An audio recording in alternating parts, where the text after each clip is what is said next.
আরে তোর আসতে এতক্ষণ লাগলো কে? কি করবো বুঝলু ভাই, এই নবীনগর থেকে সাভার আসতে 3 ঘন্টা, সাভার থেকে মিরপুর আসতে 3 ঘন্টা, 6 ঘন্টা লেগে গেছে। কি যে ট্রাফিক জ্যাম বুঝলু ভাই, অনেক আশা নিয়ে শহরে আসছি। তুমি একটা ব্যবস্থা করে দিও ভাই। শোনা রে, এই শহরে কেউ কারো ব্যবস্থা করে দেয় না। যার যার ব্যবস্থা তার তার করে নয়। আমার এই নিজের চলে যা দেখছি, বহুত মানুষ আছে পকেট ভরা নিয়ে আইসে ঢাকা গিয়েছে খালি পকেট, আবার খালি পকেটের তাইছে পকেট ভরে নিয়ে গেছে। এটাই নিয়তির খেলা, কারণ আল্লাহ আছে করে আর বাকি তোমার চেষ্টা। বুঝলু ভাই, পকেট ভরতে চাই না, পরিবারের পাশে থাকতে চাই, পড়ালেখাটা ঠিক মতো করতে চাই, আর যদি সম্ভব হয় এবারে বিশেষ পরীক্ষাটা দিতে চাই। তোর নিয়ত ভালো আছে, বিশেষ টিশেষ যাই দিস যা, আগে আত্মুখ দিয়ে আয়, তারপরে বিশেষ দিছে যা।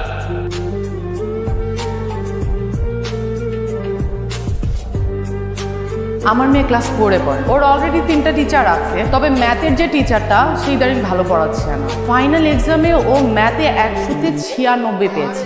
ভাবতে পারে 4 নাম্বার কম, সেজন্য ওনাকে বাদ দিয়ে দিয়েছি। জি, বুঝতে পেরেছি। আপনার মেয়ে এখন কোথায় আছে?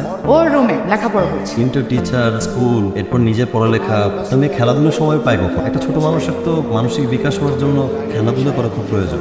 আর খেলাধুলা, তবে হ্যাঁ মাঝে মধ্যে মোবাইলে গেমস খেলে, এই আর কি। আর এখন যে পড়ালেখার যে চাপ, খেলাধুলার সময় কই। আচ্ছা যাই হোক, আপনি কোন বিশ্ববিদ্যালয় থেকে ম্যাথে মাস্টার্স করেছেন? জি, আমি কেশবপুর জাতীয় বিশ্ববিদ্যালয় থেকে রাষ্ট্রবিজ্ঞান অনার্স করেছি। তবে স্টুডেন্ট পড়ানোর অভ্যাস আমার আছে। আমাদের এলাকায় পথকলি কোচিং সেন্টারে আমি ক্লাস 9-10 স্টুডেন্টদেরকে ম্যাথ করাই। বলেন কি, আপনি ম্যাথের স্টুডেন্ট না? জি না। স্যার কি মাথা ঠিক আছে? আমি আমার মেয়েকে রাষ্ট্রবিজ্ঞানের স্টুডেন্ট দিয়ে পড়াবো। আমার মেয়ের জন্য ম্যাথের টিচার দরকার, কোনো রাষ্ট্রবিজ্ঞানের স্টুডেন্ট দিয়ে আমি আমার মেয়েকে পড়াবো না। আপনি প্লিজ আসতে পারেন। কিন্তু ম্যাম, আমি তো 4th গ্রেডের ম্যাথ করাতে পারবো। আপনি প্লিজ আসেন, আমি সোহাগ স্যারের সাথে কথা বলে নিব।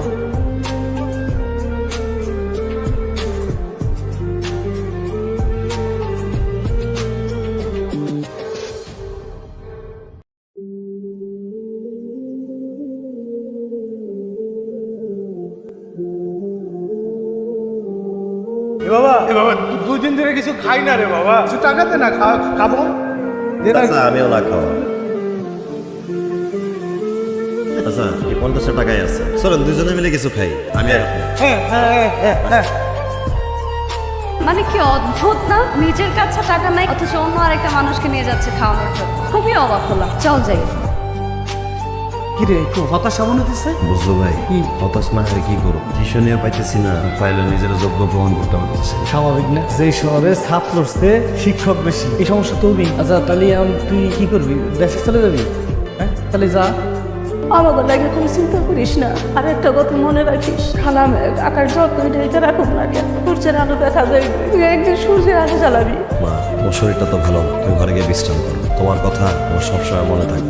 বাজান রে, এই যে মায়ের মন কয়, তুই অনেক বড় হইবি বা, অনেক বড় হইবি। মাই ঠিক কইছে ভাইজান, তোমার এখানে অনেক বড় মামলা, যাতে আমগো গ্রামের সবাই কয় দেখ কবরে পদ্ম ফুটছে।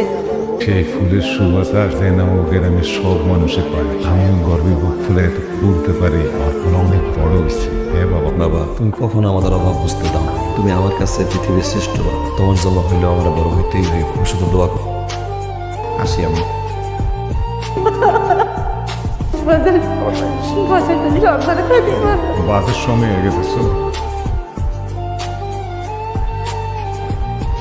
কানতেছো কেন বাবা? পুরো সারা তো জীবনে পড়ব থাকি নাই রে বাবা। আমি সেই জন্য কানতেছি তুই বড় রেগি নেয়ার লাগিয়া বড় শহরে যাইতেছিস। আমি কি পারবো বাবা? কেন পারবি না? অবশ্যই পারবি। এটা কথা মনে রাখবি, তুই যেখানেই থাকিস না কেন বাপের ছায়া তোর সাথেই থাকবি। ভয় লাগে? ভয়ের কিছু নেই। আমি সারাটা জীবন মানুষের জমি নিয়ে বর্গা ফিরে খাইছি, কোনোদিন লেখাপড়া শিখি নাই। তোর দাদাও চাষবাস করে সংসার চালাইছে। আর তুই আজ বড় শহরে যাইতেছিস বড় ডিগ্রি নিতে। কোনো ভয় পাবি না বাবা, যত ভয় পাবি পিছিয়ে যাবি, সাহস করবি, আগায় যাবি। হ্যাঁ বাবা, তুমি আমার সাথে বাস স্ট্যান্ডে যাও না, আমার খারাপ লাগবে। তুমি আমার এই হেলিয়ে বিদায় দাও।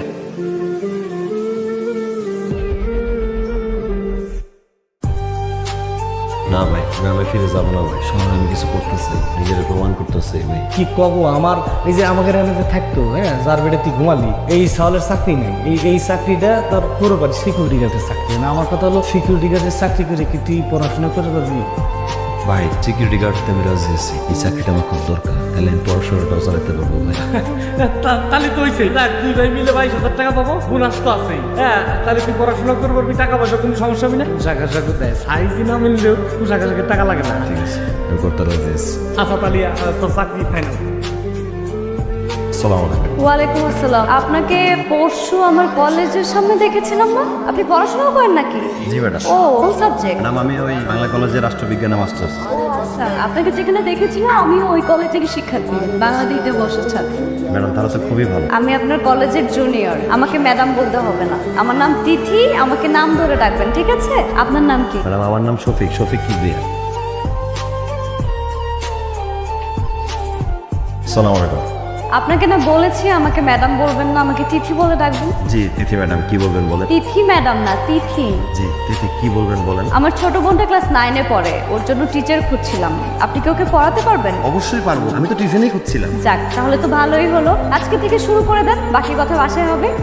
আর আমার বোন কিন্তু ক্লাস 9-এ পড়ে, 9-এর ইংরেজি পড়াতে পারবেন? ম্যাডাম আমি ক্লাস 9-এর সব সাবজেক্ট পড়াতে পারবো, আপনি কোনো চিন্তা করবেন না, আপনি আমার উপর ভরসা রাখতে পারেন। আপনার উপর ভরসা করলাম, কিন্তু আমাকে তিথি বলে বলতে হবে আর তুমি করে বলতে হবে। জি আমি চেষ্টা করব। ঠিক আছে।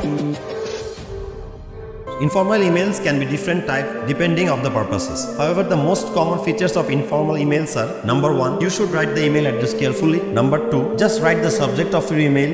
স্যার আপনি তো খুব সুন্দর ইংরেজি পড়েন। তোমার বুঝতে অসুবিধা হচ্ছে না তো? না স্যার, আমি বুঝতে পারছি। আচ্ছা স্যার, একটা কথা শুনবেন। আমার আপু না ইংরেজিতে খুব দুর্বল, আপুকে একটু ইংরেজি পড়াবেন। আচ্ছা তুমি এখন পড়ো, তোমার আপুটা পরে দেবো। একটু পড়ান স্যার প্লিজ, আপু আসুক। কি খুব পাকনামি হচ্ছে না? ও তো অনেক দুষ্ট, আপনাকে নিশ্চয়ই অনেক বিরক্ত করছে। জি না, আমাকে বিরক্ত করছে না। Thank you. তো informal email, informal emails are mostly used in social communication like communicating with friend.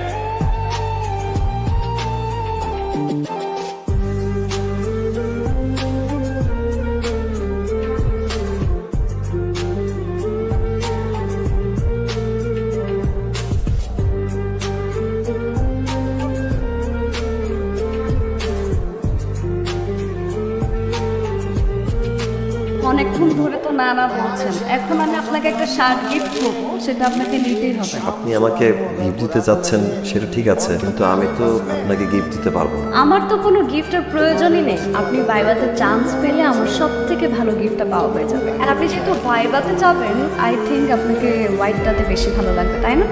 ও, আপনাকে একটা কথা বলার ছিল। জি বলেন।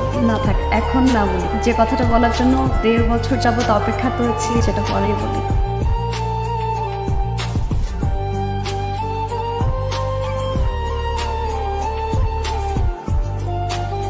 স্যার আসসালামু আলাইকুম স্যার। ওয়ালাইকুম আসসালাম। দেখে তোমার সঙ্গে আমার ব্যক্তিগত কিছু কথা ছিল। জি বলেন স্যার। ব্যক্তিগত মানে বুঝো তো? স্যার স্যার আমার কোনো ভুল কি হয়েছে নাকি স্যার? ভুল তুমি করনি, ভুল করেছে তোমার এলাকার ছোট ভাই কিবরিয়া। স্যার কি ভুল করছে স্যার? অমর বেটে নিয়ে আমি আর বলতে পারছি না, তাকে জানিয়ে দিও কোথায় কিভাবে চলতে হয় সেটা যেন সে আগে শিখে নেয়। শুধুমাত্র আমার মেয়ের মান সম্মানের দিকে তাকিয়ে আর আমার মান সম্মানের দিকে তাকিয়ে আমি এই মুহূর্তে ওকে কিছু বলছি না। আমি চাইলেই আজকে এই বাড়িওয়ালাকে বলে ওর চাকরিটা আমি নট করে দিতে পারি, কিন্তু আমি সেটা করছি না। স্যার মনে করেন না একটা কথা কই স্যার, বয়স কম তো স্যার, আর ছেলেটা খুবই মেধাবী, তার মধ্যে ক্ষতি টতি না হয় স্যার, একটু দেখেন স্যার। শুধুমাত্র তোমার দিকে তাকিয়ে আমি কিছু বলছি না, কিন্তু তুমি বিষয়টা যদি হ্যান্ডেল না করতে পারো আমাকে অবশ্যই হ্যান্ডেল করতে হবে। না অবশ্যই স্যার, আমি নিজে এটার ব্যবস্থা নিতেছি, আপনি কোনো চিন্তা করেন না। একটা কথা জানিয়ে দেবে ওকে, জানো আমার বাড়ি আশপাশে কিংবা এলাকা সীমানায় না যেন না দেখি। বুঝলো ভাই, কি এমন গোপন কথা যে আমার টাকা লাগলো? আজকে তো তোর চাকরিও নাই, টিউশনই নাই, এই বাসাও থাকতে পারবি শেষ। কিন্তু বুঝলো ভাই, আমার অপরাধটা কি? তুই কি? তুই একটা দারোয়ান, তোর বাপ এখনো মানুষের জমি নিয়ে বর্গা চাষ করে, আর এই বিল্ডিং এর ফ্ল্যাটের মালিকের মেয়ের সাথে যাও তুমি শপিং করবেন না? ফালতু কানকার। আরে তো কই যে এটা কত বড়, হ্যাঁ? তুই ডিগ্রি দিবে রাখিস না? আমাদের গ্রামে একটা ডিগ্রি পাস করে আর তুই বিসিএসে টিকছিস। তোর গ্রামে এরকম একজন আছে নাই? আর এই জায়গায় তুই বিসিএসে টিকছিস। তোর বাবার কথা ভাবছিস, তোর মার কথা ভাবছিস, একটাবারের জন্য কি গ্রামবাসীর কথা ভাবছিস? এখন যদি তোর কোনো ক্ষতি হয়, এটা দায়বার কার? হ্যাঁ, কার দায়বার কার?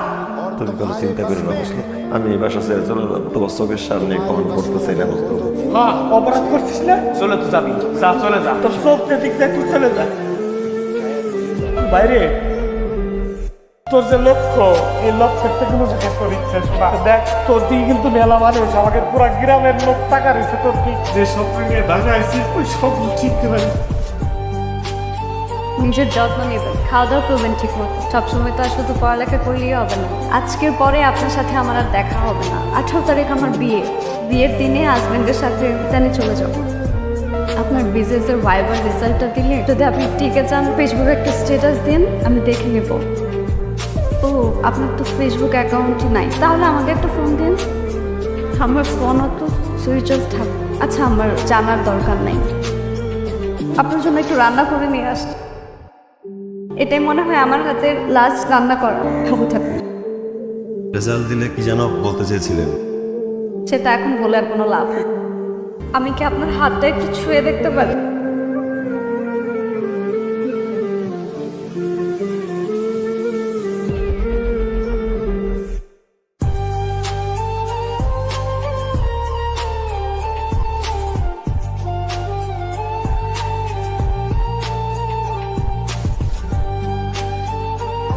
হ্যালো, সালাম আব্বা। বাবার একটু মহান না, জলদি বাড়ি দিয়ে।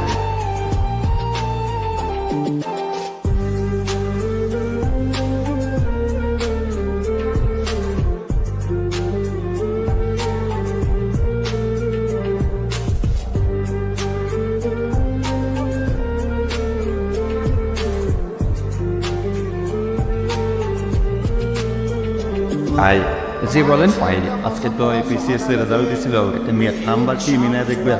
হ্যাঁ হ্যাঁ অবশ্যই বলেন, রোল নাম্বারটা বলেন। ভাই এই রোল তো পরীক্ষায় উত্তীর্ণ হয়েছে ভাই, এই রোল নাম্বারটা আমার। বলেন কি? প্রিয় ভাই ও বোনেরা, আমাদের এই যাত্রী ভাই বিসিএস পরীক্ষায় উত্তীর্ণ হয়েছে, সে একদম বিসিএস ক্যাডার হয়েছে, সবাই তার জন্য করে জানি।